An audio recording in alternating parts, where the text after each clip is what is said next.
Hi, I'm Mike, and today I'm going to show you how to tie the Zebra Midge. This is the first fly I ever learned to tie, and it is a very effective pattern. Midges are found in lakes and rivers year-round, and trout have access to them and eat them year-round. And not only that, this is a very easy pattern to tie. So if you're learning how to tie flies, this is a great one to get started with. For this one, I am using a dry fly hook rather than a nymph hook, and I like to have these extra fine and extra long.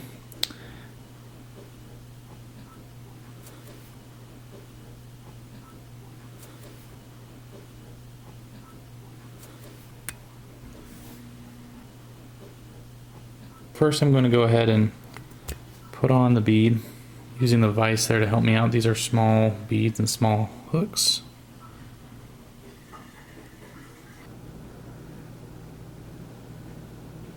So first thing we do is add black thread starting behind the hook eye.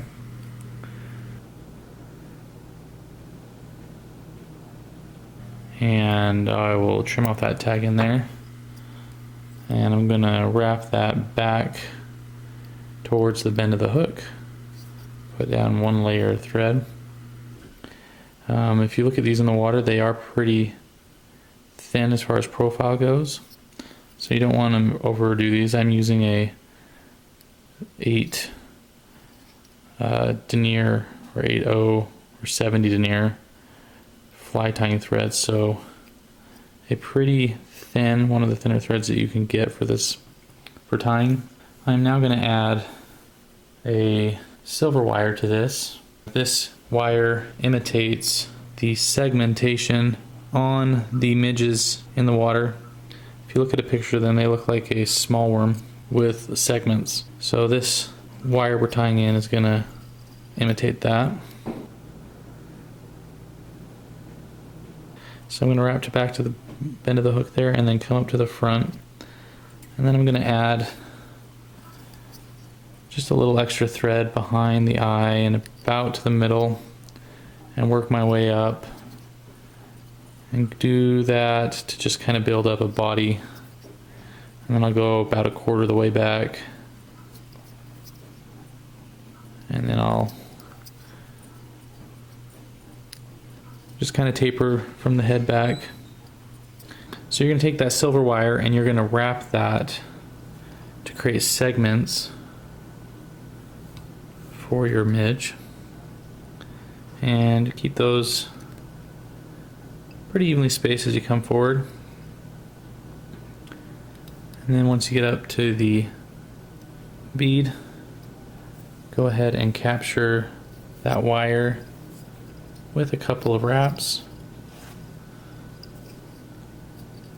And once you have that wire secured, you can get that off by helicoptering, rotating and pulling, and it should come off.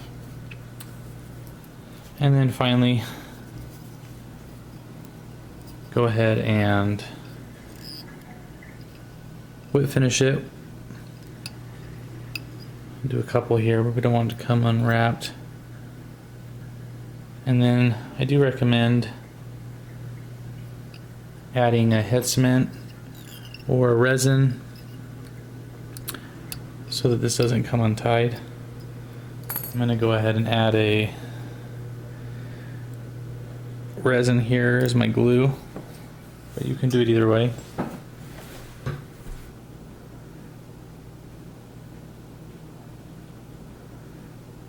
That is way too much.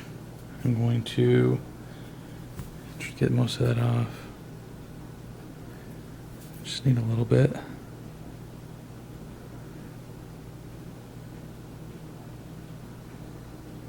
Just a little tiny bit.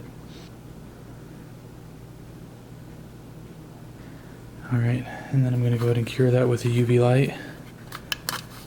And this will do wonders for this, so this won't fall apart. And this fly is very, very effective. There are midges in basically every stream, and it is one of the most abundant and common food sources for fish, as well as the most available. So they are always seeing and willing, should be willing to take one of these if you can present it in front of them.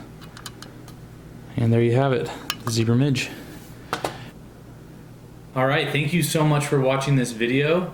My next video I'm going to post will be me taking these flies that I tied up today out to the river, and we'll be fishing them on a small stream and see how it goes. So please like and subscribe, and look forward to that video. Thank you.